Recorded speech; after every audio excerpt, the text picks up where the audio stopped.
Shabbat Shalom, everybody. It is Shabbat, obviously. That's why you're here. I feel like this could be a little bit higher. There we go.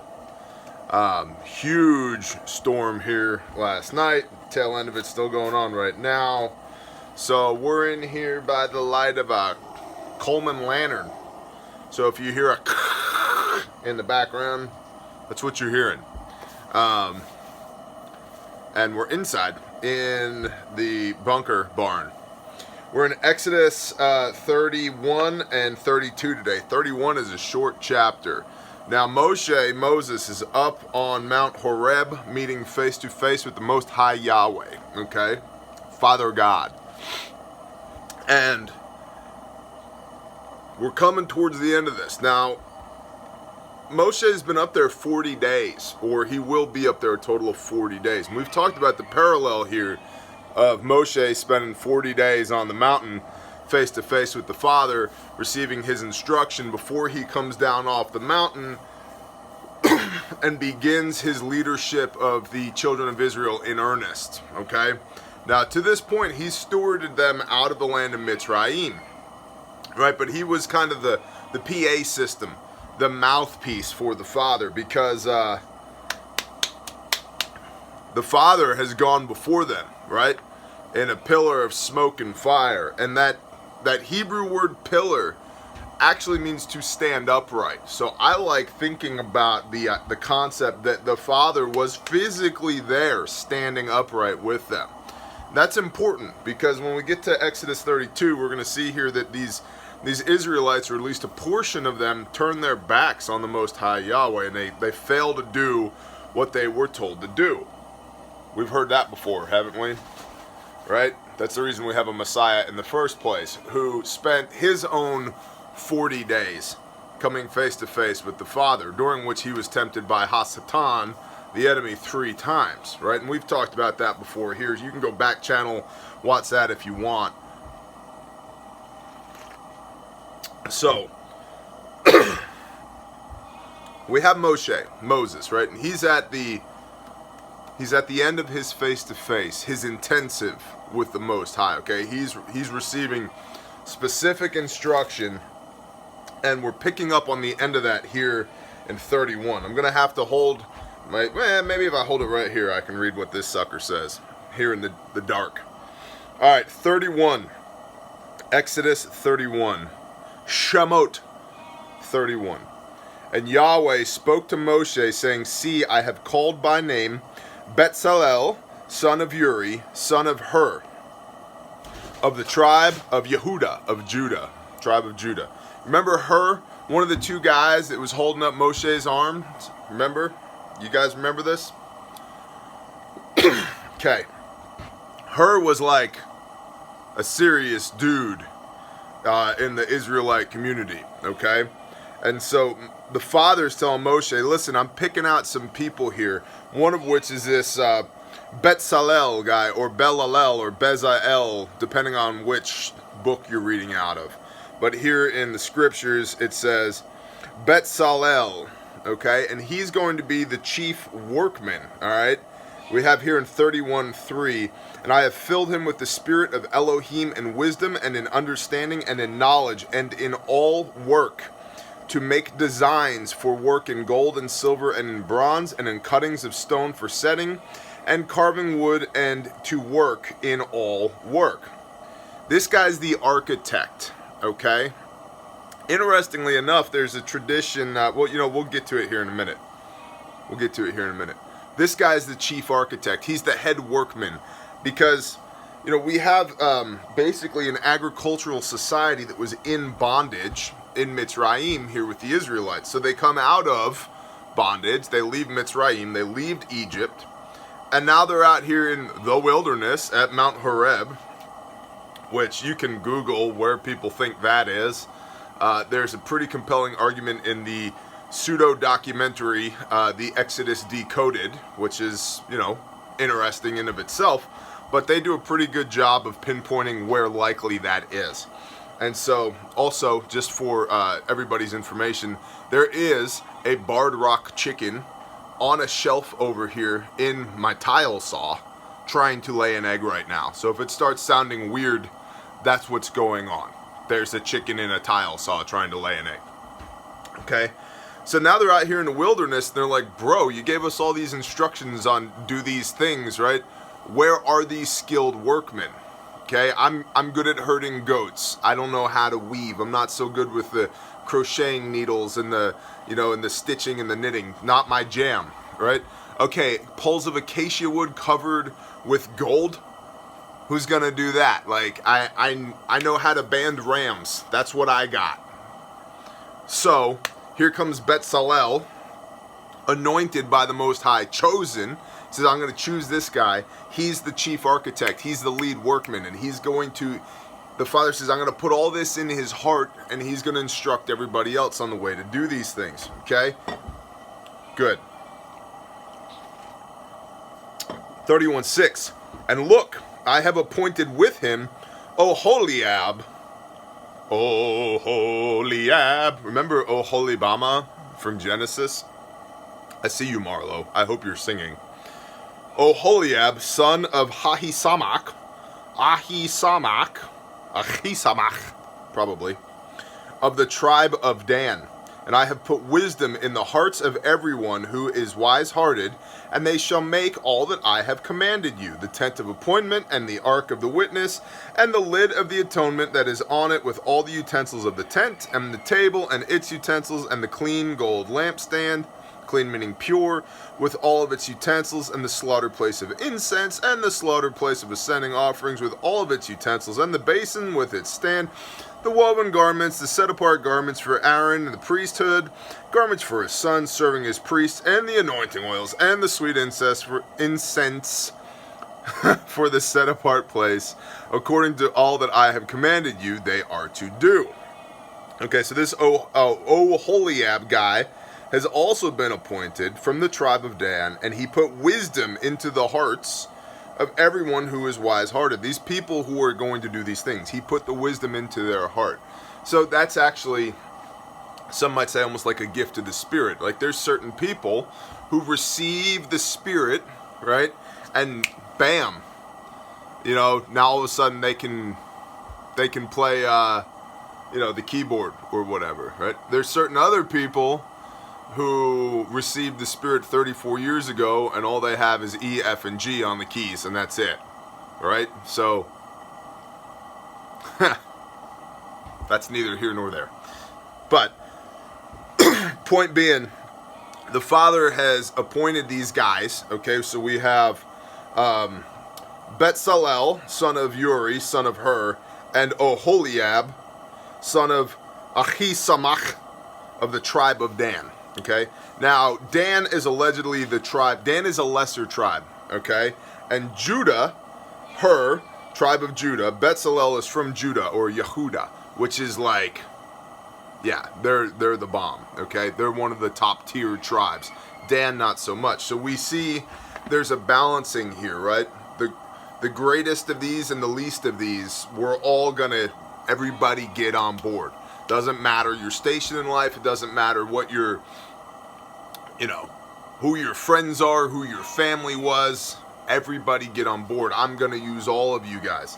And Dan, the point I was going to make earlier, the tribe of Dan, is allegedly Hiram Abiff, who was the chief architect for for Solomon's temple, was of the tribe of Dan as well. And see, the Freemasons and the reptilian overlords and all this stuff started in the Bible. You guys get that, right? Like, what it was adulterated into after that is none of my concern. But it all started in the Bible. Alright. Chemtrail loogies. Alright. So, after the Father gets done with all of this, right, explaining, listen, I'm going to put it in your heart, bro. You're going to do these things for me. Everybody who's going to show up and do the work, I'm going to put it in your heart how to do the work. Which is, man, that's powerful in the first place, right? Because that's the arrangement that the Father has with Moshe anyway. I can't go talk to Pharaoh. My words suck and I have an anger management problem. Why are you going to use me? And he's like, Son, just show up. You just show up. The how's none of your business. I got the how. You just show up. I will put it in your heart. I will give you the words. Your words will be my words. Okay? That's the relationship between Moshe and the Most High. And so here we also have the Father, the Most High, saying, listen, I'm going to appoint these two guys, chief architect and his assistant.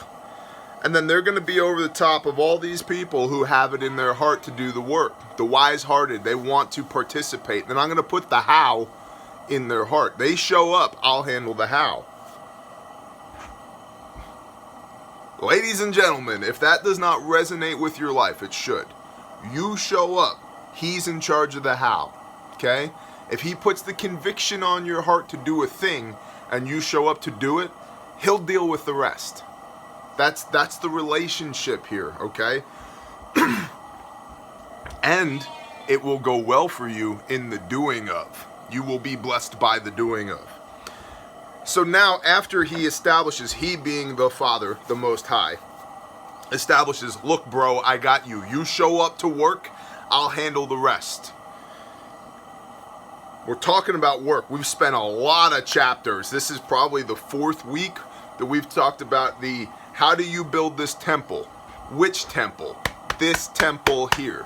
Because we don't have a tent of meeting, a tabernacle of meeting currently. So which temple are we building? We're building this one right here. Okay? This one in our hearts. We talked about this last week. Okay. Who's our priest? Yeshua. Messiah is priest in the order of Melchizedek. Where is our temple? It's right here. We're building this temple. What's our sacrifice? This. We are to die to ourselves daily, pick up our cross and follow him. Him. Okay? So, all of this Old Testament stuff, whether you want to look at it literally or figuratively, what's the sacrifice? Where's the temple? Where's the priest? Okay. We've spent weeks talking about how do we build this temple. The Father has been adamant to Moshe, do it this way. This is how you do this. It must be done this way. And yet, here we come to 31:14. And you shall guard the Sabbath, for it is set apart to you. Everyone who profanes it shall certainly be put to death. For anyone who does work on it, that being shall be cut off from among his people. 6 days work is done, and on the 7th is a Sabbath of rest, set apart unto Yahweh. Everyone doing work on the Sabbath shall certainly be put to death. And the children of Israel shall guard the Sabbath to perform the Sabbath throughout their generations as an everlasting covenant. We're going to camp here for a hot minute because it's that important.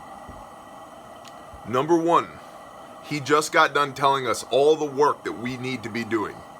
And then reminds us, even in the building of the temple, even with this commission from the Father that these are the things that we will do, and our deal is we'll show up and he'll handle the rest, okay, because the how is none of our business. Even with all of that instruction, months, well, at least weeks here, over a month, we've been talking about this, reading through this portion of Exodus, where Exodus goes from the story of people leaving Mitzrayim to the building of the temple. We've been on the building of the temple probably 4 weeks. I think this is the 5th week that we've been on this. So after all that instruction, he reminds us, the Sabbath is holy. What does holy mean? Holy means sanctified. It's literally the translation of sanctified. And sanctified literally means set apart. It is to be set apart to the Father. Okay? So even amongst all this other stuff, all this work that's going on that he's commanded us to do, the Sabbath is to be set apart and sanctified unto Yahweh. Unto who? Yahweh. Not unto me, not unto you, not to unto, I think Netflix is a good idea today. Let's Netflix and chill. I'm tired today. Let's just hang out. No, not unto you, not unto me, unto Yahweh. Okay? So he foot stomps that. Listen, the Sabbath still stands to the point that If we look here at 31:16, and the children of Israel, who's Israel? The children of Israel, you, me, any one of us who's going to claim Messiah, who's going to believe on his name, who's going to try and interweave ourselves with this everlasting covenant, with redemption, the atoning sacrifice of Yeshua Ha'Messiach, we are grafted into the tree of life. What is that? That is Israel. We are the children of Israel, okay? Whether biologically, whether based upon our beliefs, our convictions, whatever, we are the children of Israel. That is us. He is talking to us. And the children of Israel shall guard the Sabbath. Guard it. Protect it. If I was to guard you nonchalantly, if you were under danger, and I didn't have maybe one of these, how seriously would you think I was taking the guarding of you? Not much, right? You are to guard it. You, the children of Israel, are to guard it, to perform the Sabbath. That means that there's an implication here that you are to do certain things, to perform the Sabbath throughout your generations. Are there still babies? Yes. Guess what? There are still generations. As an everlasting covenant. Oh, that's all done away with, brother. The law was nailed to the cross. Oh yeah, show me that passage. Somebody find it in here and show me where it says the law was nailed to the cross. As an everlasting covenant. Malachi 3:6. I am the Lord Yahweh Sabaoth, the Lord of hosts. I change not. Yeshua himself, the Messiah, said, until heaven and earth passes away, not jot, not one tittle, nothing will be added or taken away from this law. Paraphrasing there, okay? As an everlasting covenant. The covenants don't go away. They stack. That's the beauty of it. And in fact, we're going to see here in 32 that if the covenants didn't stack, that if the Father, the Most High, didn't remember his covenants with us, not a one of us would have been here. Because he's fixing to wipe some people off the map, okay? Because of their iniquity. And it's Moshe who reminds him, what's iniquity? It's lawlessness. What's lawlessness? It's the Torah, all right? So, the covenants stack as an everlasting covenant throughout your generations. Not my words. Not my interpretation. It's right here. It's right here in Exodus 31. Forever and ever, amen. Not because we want to. Remember, sanctified unto who? Yahweh. Not you. Not your pastor. Not your best friend. Not your brother from men's group. Not some guy you heard on the internet. Not your wife. Not your kids' softball games. Not your yard that needs to be mowed. None of that. Yahweh, unto Yahweh, unto the Most High, the person who knows just how messed up you are and still longs to have a relationship for you, that made a way for you regardless of the fact that myriad times in your life you've turned your back on him. We have all failed. We have all sinned and fallen short of the glory of God, and yet, and still, he has made a way for us. And we do this constantly. Who is the Sabbath for? Unto Yahweh. Not unto your way. Unto Yahweh. Alright. 31:17. Between me and the children of Israel it is a sign forever. For in 6 days Yahweh made the heaven and the earth, and on the seventh day he rested and was refreshed. And when he had ended speaking with Moshe, when Yahweh had finished speaking with Moshe on Mount Sinai, he gave Moshe 2 tablets of witness, tablets of stone, written with the finger of Elohim. Who carved them? Wasn't Moshe. Written with the finger of Elohim. And man, there's a lot of teaching on that. Some people say that there was an army of angels there, and they were transcribed. I don't know. Find it in the book. I don't know. 32. It's 32. New chapter. We've got to hydrate. Oh, coffee. It's tremendous. All right. 32. And when the people saw that Moshe was so long in coming down from the mountain, remember, he's been up there 40 days. Who's the people? These are the Israelites in the wilderness. He's been up there 40 days, and the people gathered together to Aaron, and said to him, "Arise, make us mighty ones who go before us. For this Moshe, the man who brought us up out of the land of Mitzrayim, we do not know what has become of him." All right. People are petty and foolish. The Israelites go to Aaron. Remember, Aaron was appointed while Moshe is up on the mountain. Aaron is he's a POC, a point of contact for the Israelites. So you got a problem, go to Aaron. Aaron will help you deal with it, okay? So these Israelites are like, this Moshe, never mind the guy who was the PA system, the mouthpiece for the Most High, to the most powerful man on earth at the time, Pharaoh. This guy, right? Like some bum. This guy, Moses, where's he been 40 days? Is he ever even coming back? Make us a god, small g god. So they come to Aaron with this. I see the hand of the enemy in this, right? Cat's away, the mice will play. The other thing that's stupid about this, and just completely self-centered, is it's not like they're super far removed from where Moshe's at. They're at the base of the mountain. There is a cloud on top of the mountain that Moshe entered into. They saw him go into it. They know where he's at. They are still in the presence of the Most High. Like, they can see, it's right over there. Where is he? See that thing? That's him. What thing? The cloud, dude. Oh, I'm sorry. The cloud. That's the creator of the universe. Where's Moshe? He's up there, having an intensive chill, right?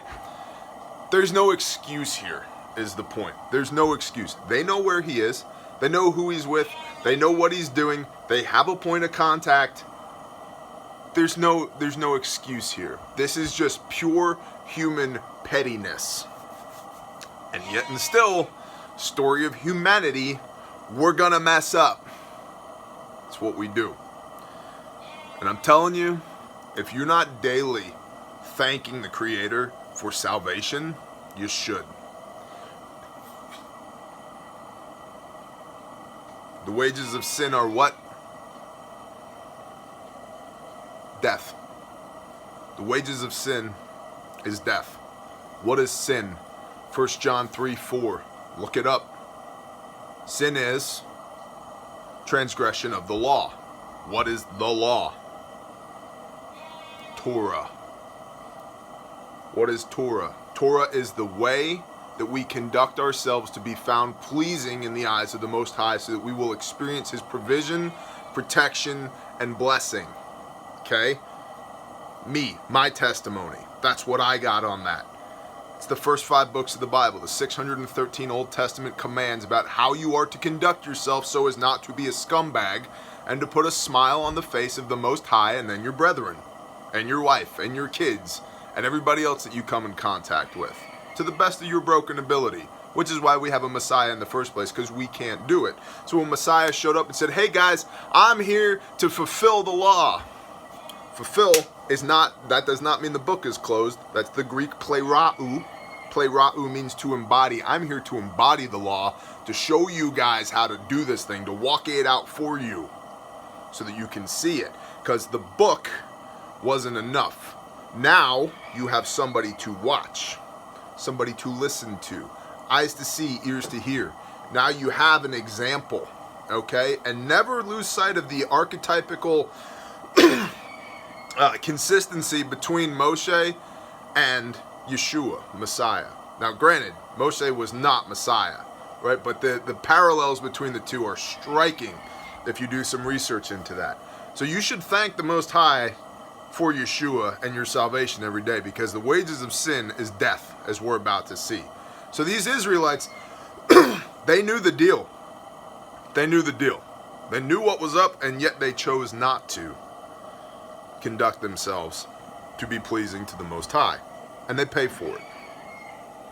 And Aaron said to them, take off the golden earrings, which are in your ears of your wives, your sons, your daughters, and bring them to me. And all the people took off their golden earrings, which were in their ears, and brought them to Aaron. Now remember, Aaron's the high priest. Okay? Aaron's the high priest, ordained by the Most High. And there's lots of conjecture as to why Aaron is doing this, and we'll explore some of that here in a minute. But remember, even your priest, your pastor, okay, your chaplain, your whatever, man, they're human. They're human. That's why you do not subcontract your relationship with the creator of the universe to another man. That's on you. That's between you and him.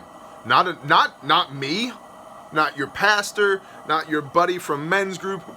You put your nose in this book and read the words of the Most High, and he will speak to you in languages you can understand.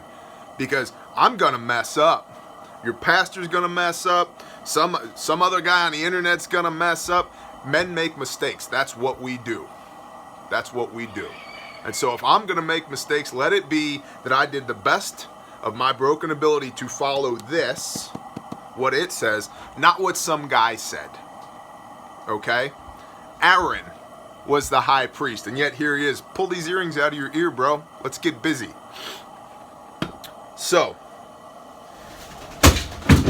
whoa there, chicken. She just knocked a nail gun off of the shelf as well. Apparently she's leaving the bunker. Thank you for visiting. Would you fill out this survey on your way out the door? Tell us how you enjoyed your stay.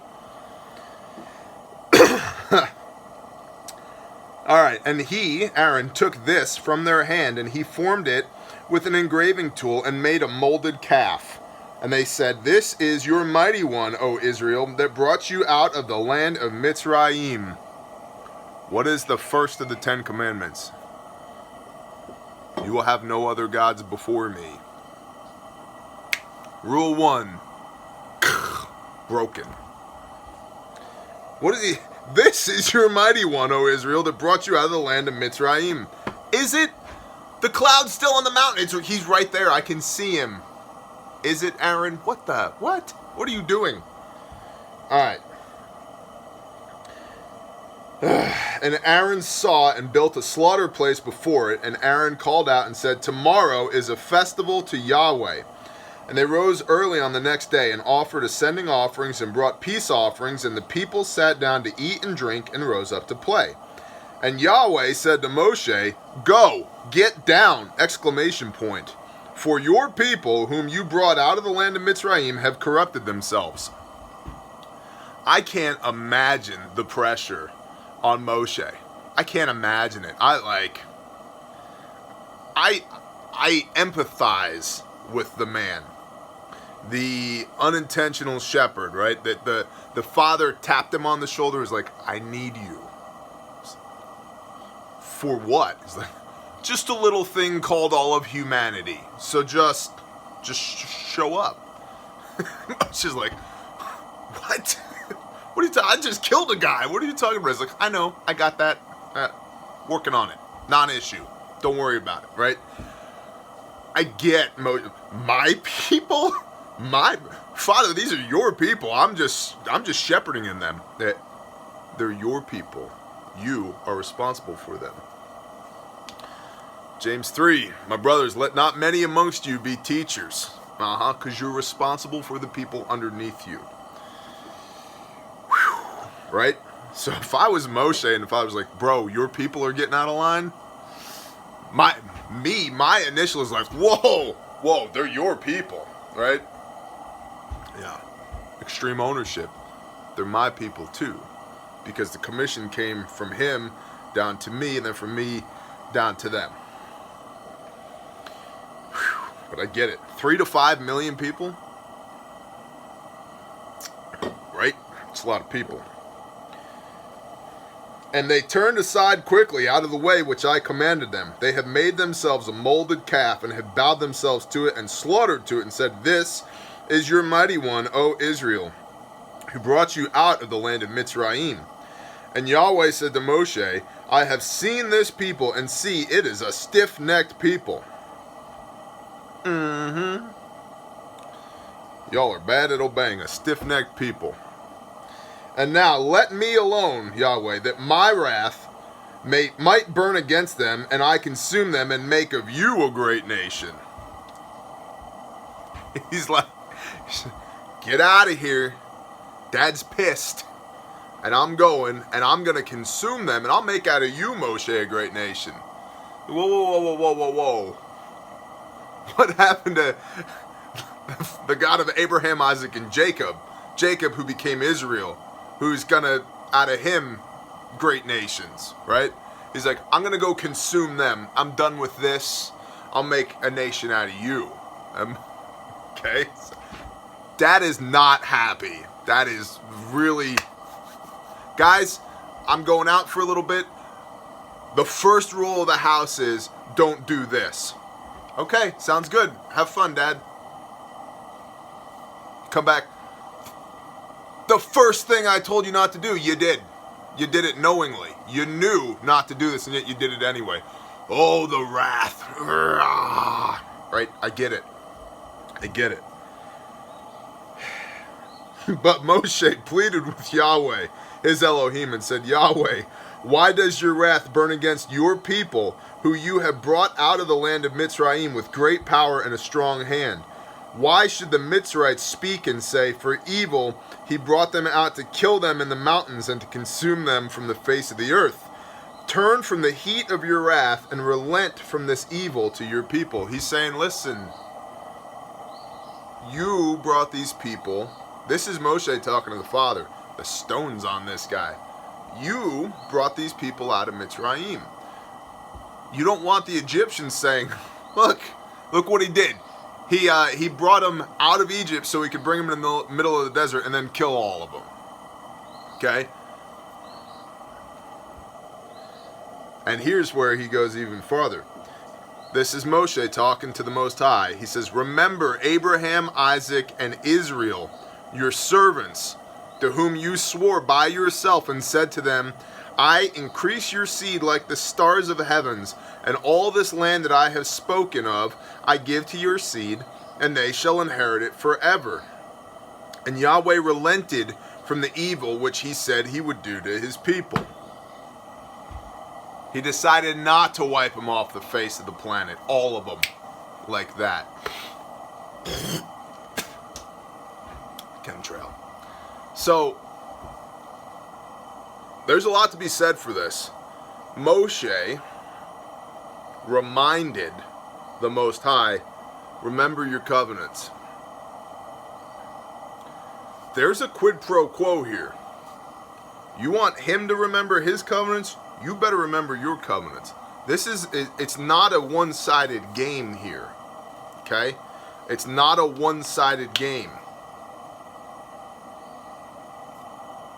We are not saved by works, okay? We are saved by Messiah, by the atoning sacrifice of Yeshua Ha'Messiach, Jesus the Christ, okay?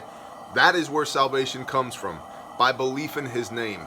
A fruit of that is the conviction of the Spirit, the Ruach HaKodesh, the Holy Spirit gets in here, and Hebrews 8:10, written on our hearts, is to do these commands. Yeshua himself says, if you love me, keep my commands. Yeshua himself says, I and the Father are one. So whose commands? Yeshua's commands. Whose commands are Yeshua's commands? The Father's commands. Which is why I love the ISR, Institute for Scriptural Research, this book, The Scriptures, which I've talked about repeatedly here. Okay? Because when you get into the New Testament and you see Yeshua preaching and teaching, what is he preaching and teaching? The Torah. And not only is he teaching it, he's expanding upon it. He said it's not enough for you to go bang your neighbor's wife. We'll call that adultery. He said, but if you even look at her with lust in your eyes, that's adultery, bro. We're going to take it a step further from the physical world into the mental, emotional, spiritual world here. Okay? Between your head and your heart. Because the head and the heart, these will lead you to sin with these. And so people say, oh yeah, he replaced the Old Testament with his own teachings. No, he expanded upon it. And you can see it word for word in this book, in this translation, which is a direct, unstepped on translation from Hebrew to English, from Aramaic to English, one time, not hundreds of times, one time from the original source text. And so when Yeshua is teaching and preaching, he's teaching and preaching the Testament, the Old Testament, the Torah, the Tanakh, the first 5 books of the Bible. In fact, he told the Pharisees and the Sadducees, he said, you don't know Moshe, so you don't know me. If you knew who Moses was, you'd know who I am. But you've corrupted my Father's law so much you've made it unbearable. My yoke is easy, my burden is light. If you love me, keep my commandments. They are easy. They are light. Okay? So, salvation is through Messiah, by Messiah, and belief on Messiah. In my experience, my testimony, my life experience, provision, protection, and blessing come through obedience to these commands, which Messiah himself tells us, do these things, and it will go well for you. And yeah, he's damn right, it will go well for you. I'm here to tell you that. That's my testimony, okay? It will go well for you. It will go exceedingly well for you if you just do the conviction of your heart that the Father lays on you to do these things. Show up. I'll handle the rest. The how's none of your business. Okay? So, the reminder of the covenants. Father, hey man, these are your people. You told them they're your people. Yes. But the implication here is that it's a two-way street. If we're to be his people and experience his blessings, we need to be his people actively. Remember, it says to perform the Sabbath. It's not enough to just know that, yeah, there's a Sabbath. You have to perform it. I gotta throw something at a chicken over here. Now, see, this is an Australorp, which is like a big blackbird. What do you think, like a microphone box? Direct hit. Go away! Now one of the sheep is outside. Stand by, I gotta shoot this thing. Go away!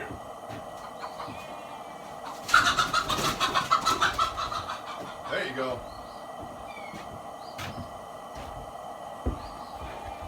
It's raining outside, so they all want to be in the bunker barn. So as far as reminding the Father, hey, we got a covenant. Yeah, you can remind him you have a covenant, and that may even go well for you. Remind yourself you have a covenant too. And I would start there first, because my guess is the Father is better at remembering his covenants than we are at remembering ours. Our half of the deal. In fact, I can walk into any church in America today and find wonderful examples of not remembering the covenants. Any of them. Even the renewed covenant with Messiah. I can walk into my own life on the daily and find myriad reminders of the fact that we're not great at remembering our covenants. Okay? I think the Father does a much better job of remembering his half of the bargain than we do. So, shut up, T, read the Bible. Roger that. 14. And Yahweh relented from the evil which he said he would do to his people. And Moshe turned and went down from the mountain, and in his hand were the 2 tablets of witness, tablets written on both their sides, written in the one and on the other. And on the tablets were the work of Elohim, and the writings were the writing of Elohim engraved on the tablets. And Yehoshua, Joshua, which means salvation. You want to talk about archetypes? Yehoshua means salvation. It is the exact same name as Yeshua of Nazareth, salvation. Coincidence? No, not how the Father rolls. And Yehoshua, who was Moses' right-hand man, Moshe's right-hand man, right, his understudy, heard the noise of the people as they shouted, and he said to Moshe, a noise of battle is in the camp. But he said, it is not the sound of those who shout of might, nor it is the sound of those who cry out in weakness, but the sound of singing that I hear. And it came to be, as soon as he came near the camp, that he saw the calf and the dancing, and Moshe's displeasure burned, and he threw the tablets out of his hands and broke them at the foot of the mountain. And he took the calf which they had made, and burned it in the fire, and ground it into powder, and scattered it on the face of the water, and made the children of Israel drink it. And Moshe said to Aaron, what did this people do to you, that you have brought so great a sin upon them? What the HE double hockey sticks, bro? What did they do to you that you allowed this to happen? WTF. Which would probably be my first question as well. So we see here, Moshe immediately, it's not like, well guys, we'll talk about it. Love the sinner, hate the sin. Boom, tablets down, give me that calf. We're burning this thing, we're destroying this thing. Sprinkle the dust over the water. Now every one of you want some atonement? Here, drink this bitter water with this burnt gold in it. Okay, and you, Aaron, what's going on? How did this happen on your watch? There's no, well, we'll talk about it. Let's convene a group of elders to sit around and talk. No. Action. I told you what not to do, and yet you did it. And then I was up on the mountain telling the Father not to wipe you off the face of the earth. Okay? And yet and still, here I come, and this is what I come home to? Are you kidding me? And you, Aaron, and you. Not you, Aaron from Florida. I like you a lot, brother. You're awesome. Thank you for this. Aaron in the Bible. Okay. But be ashamed. I'm talking to you too. Kidding. All right. And Aaron said, do not let the displeasure of my master burn. Chill, bro. Please, calm down. You know the people, that it is in evil. And they said to me, make us mighty ones who go before us. For this Moshe, the man who brought us out of the land of Mitzrayim, we do not know what has become of him. Bull, bull, bull, bull, says T, bull.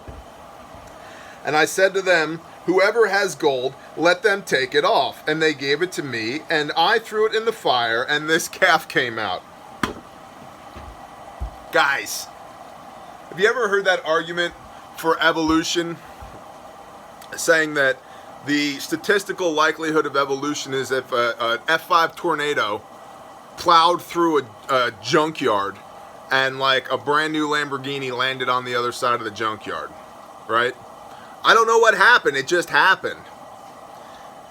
Aaron's like, I threw this gold into the fire and this calf just came out. Take that, Aaron. Here's a couple more. Like, that'd be my response. I probably would have smacked him in the head with the calf, right? Like, I would have been living. I'm mad just thinking about it. Like, way to take responsibility. Are the people evil? Yeah. Why do you think I appointed you to be over them? How many times have we seen this in the modern church? The pastor or the eldership is swayed by the congregation, doesn't have the stones to stand up and say, we're not doing that. That's extra biblical. That's paganism. We're not doing that. By the way, here's the plate. Everybody put your money in the plate. Oh, did you see that? The Smiths, they didn't put any money in the plate this week. Shame on them. Wonder what's going on with them. Are they okay?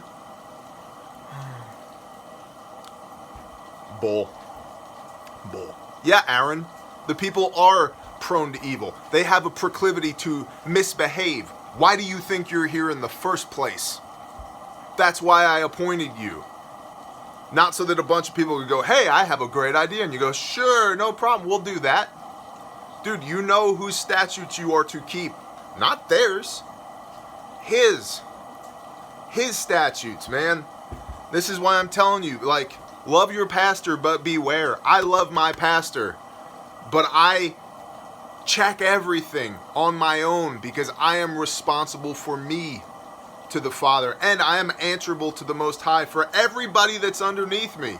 My wife, my children, my friends, and you guys that I'm reading this book to. I'm answerable for that. Okay, so I have to do my due diligence. I'm fallible as a man. We all are. So you seek the Father's face first and you do his things his way. Because even the guy who's been appointed to watch over the people and commissioned by the Father to do so will fail. Okay? Our hope is not in man. Is that ringing a bell? Yeah, because we suck. All right? We're terrible at a lot of things with just a little sprinkling, a little seasoning of just wonderful awesomeness and the ability to really rise to the occasion when needed. Otherwise, we're kind of meh.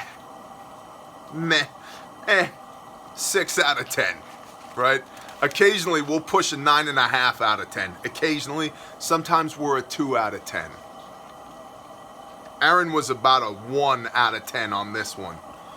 My opinion. And there's lots of ways you can read this. Some people say, well, he was just trying to appease them. Don't care. Appease man or please God. Pick one. Pick one. You have a commission, bro. Please God. That's your job. Who pays your bills? The Father. Okay? And I mean that literally and figuratively here for Aaron. Who set him up? The Most High. Who do you think he should be, like, why wouldn't you be obedient to that? Anyway, I digress. 24. And I said to them, whoever has gold, let them take it off. And they gave it to me, and I threw it in the fire, and this calf came out. Imagine that. It's incredible. And Moshe saw that the people were let loose, for Aaron had let them loose to their shame among their enemies. And Moshe stood in the entrance of the camp and said, who is for Yahweh? Come to me. Who of y'all will do what the Father says to do? And all the sons of Levi gathered themselves to him. Good answer. As if there was any question, should the Levitical line be the priesthood, right? They're cementing it right here. Who here is for Yahweh? And here come the Levites. And he said to them, thus said Yahweh, Elohim of Israel. He's reminding them under whose authority he is operating, okay? It's like saying, if you're standing up a unit, you're like, I have a presidential directive. Pound sand, I'm going to do this, right? I'm operating under this authority. He's saying, I'm operating under this authority. Thus says Yahweh, the Elohim of Israel, your God. And literally, your God. Thus said Yahweh, Elohim of Israel, each one put his sword on his side, pass over to and fro from gate to gate in the camp, go throughout the camp, and each one kill his brother, and each one his friend, and each one his relative. Whoever it is that transgressed this law, the first of the 10 commandments, put your sword on your side, go through the camp, and get busy. Extreme. The wages of sin are what? Why are we thankful every day to the Most High that this thing gets salvation, even though this thing is stupid and broken? Because the wages of sin are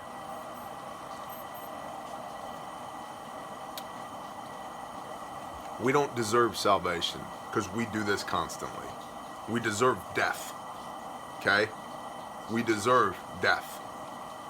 Yet and still we're here. Yet and still the Creator of the universe made a way for you to be saved from that and to experience His provision, protection, and blessing. And yet we do this constantly. Bull.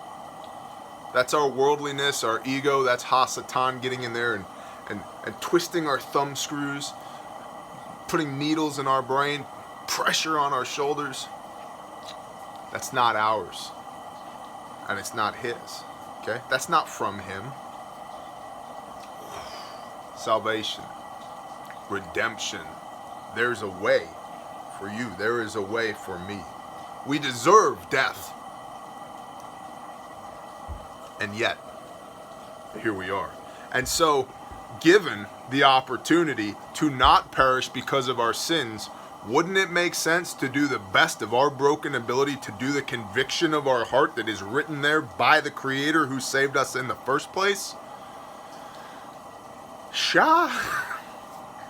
Alright.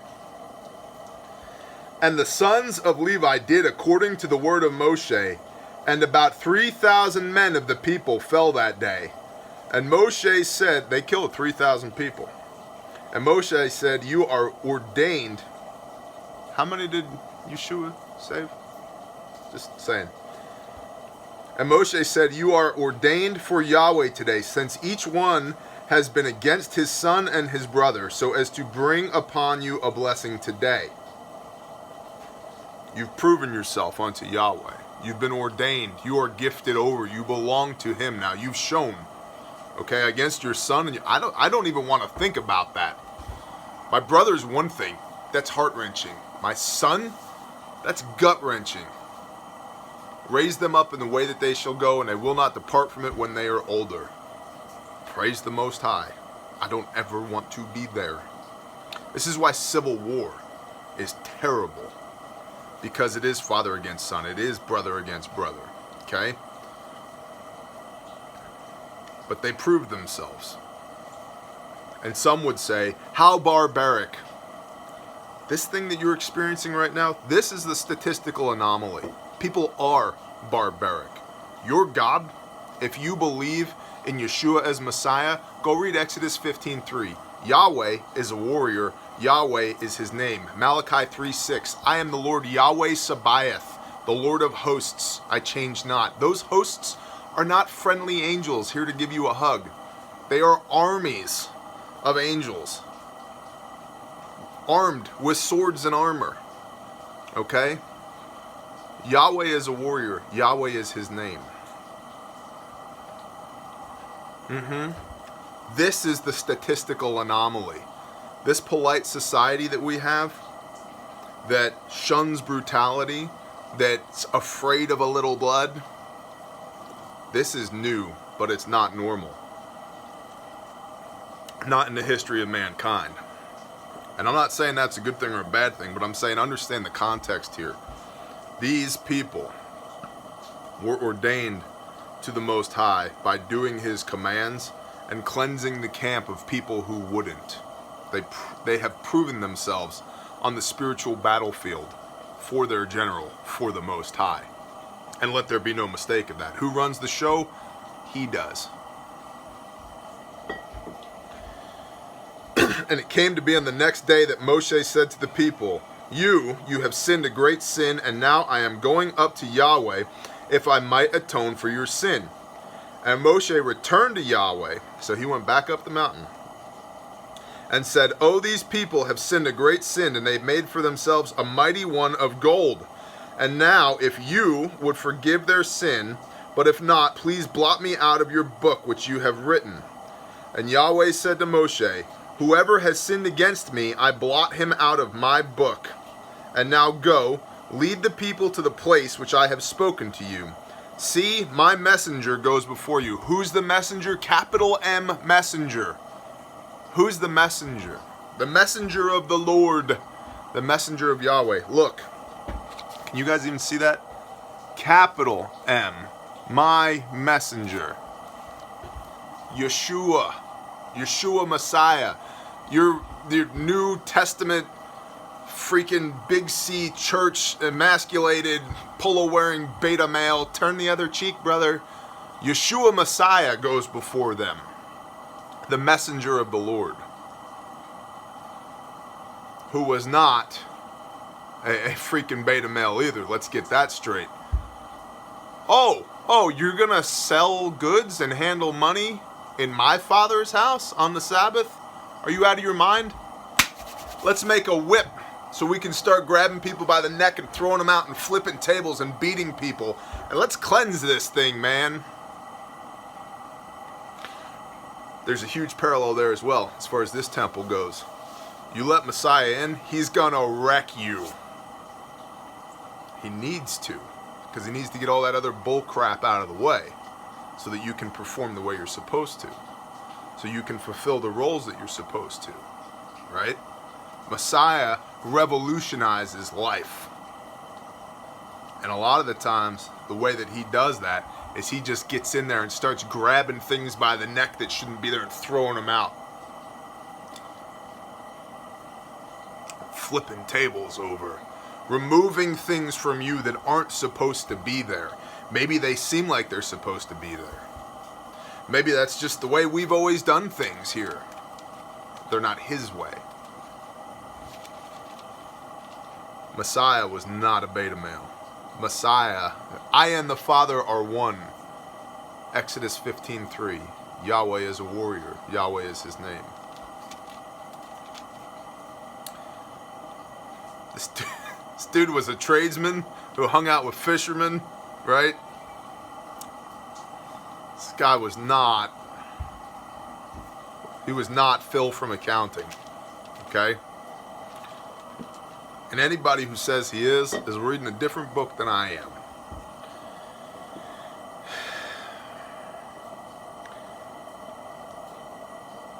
And now go, lead the people to the place which I have spoken to you. See, my messenger goes before you, and in the day of my visitation I shall visit their sin upon them. And Yahweh plagued the people because they made the calf which Aaron made. We're going to end there today. End of 32. And we'll get into 33 next week.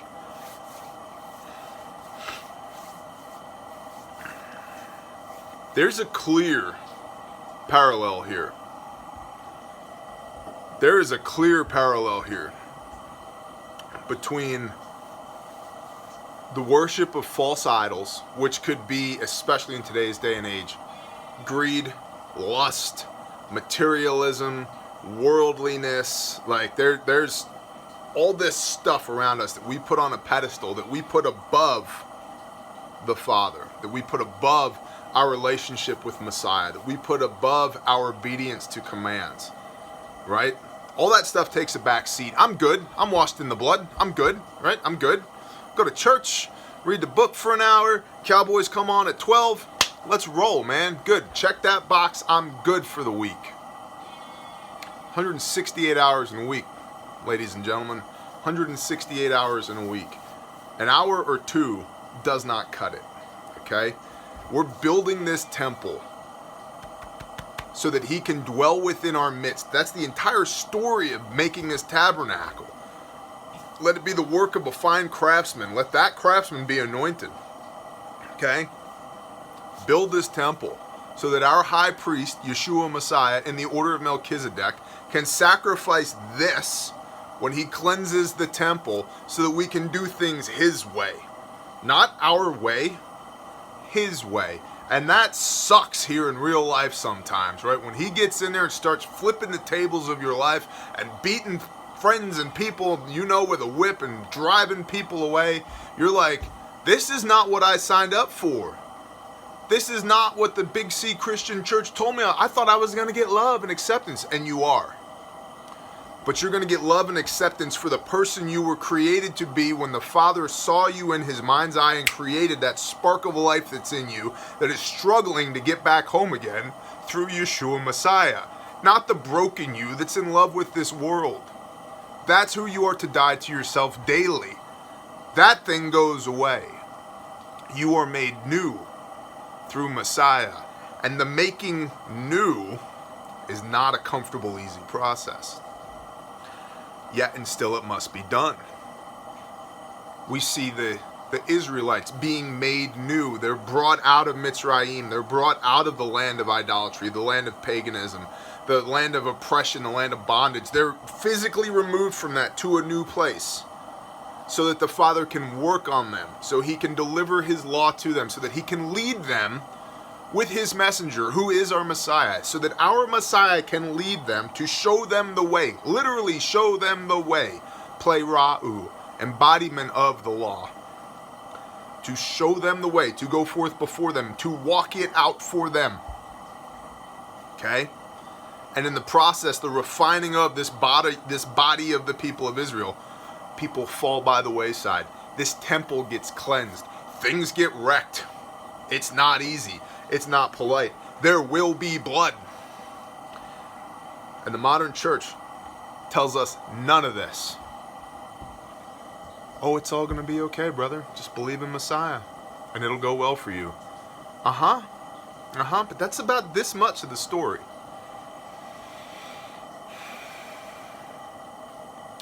So if you're in the midst of having your temple wrecked right now, that's because there's things in there that Messiah doesn't want there. There's things in there that do not serve the Most High's purpose for your life. There's things in there that are not in accordance with the you that you were created to be, to do the things that the Most High has commissioned for you, that he chose you for, that he wrote on your heart, that he sent you into this temporal proving ground of life so that you could do these things for his kingdom. So yeah, the worldly us, at least for me, is constantly having the tables of this temple flipped. Constantly having people being driven away with a bullwhip made by Messiah. Constantly having people grabbed by the neck and thrown out. Because our life is to be revolutionized through Messiah and because of Messiah. We are not to be us anymore. We are made new.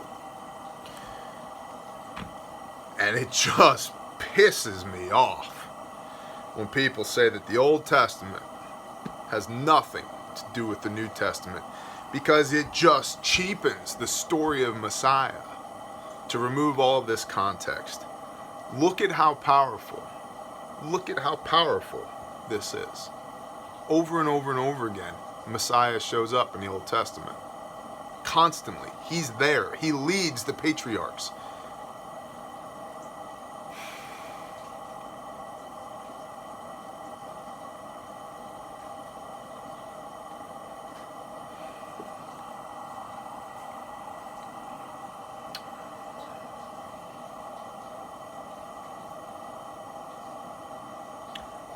We're going to pray right quick. Then we're going to shut this thing down. If you don't currently believe in Messiah, or if you need to believe again, you've gotten a little bit off the trail here, you're throwing gold into the fire and watching golden calves pop back out again, just pray with me, okay? Father Yahweh, I am a sinner. I need salvation. Father, I need Messiah. I need Yeshua. Father, I need the temple of my heart cleansed. I need to be made new. Your way, not my way. Father, I believe that Yeshua is Messiah. Father, I want to die to myself daily.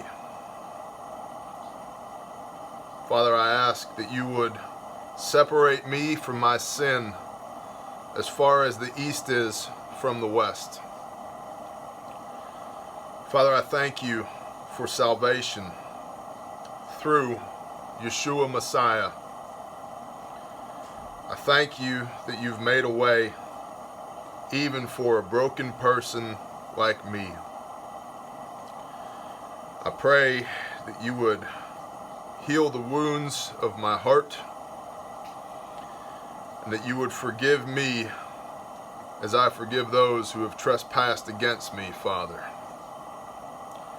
I pray that your Holy Spirit, your Ruach HaKodesh, would be indwelt in me.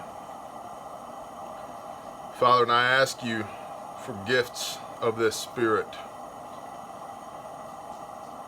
Father, I thank you for salvation through Yeshua Messiah alone.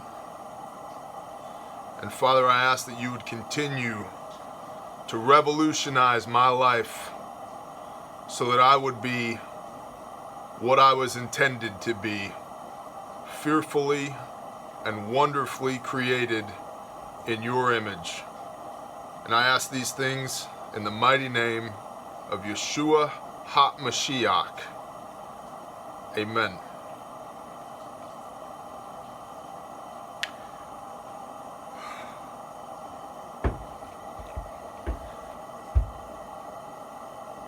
If you just prayed that prayer for the first time, welcome home.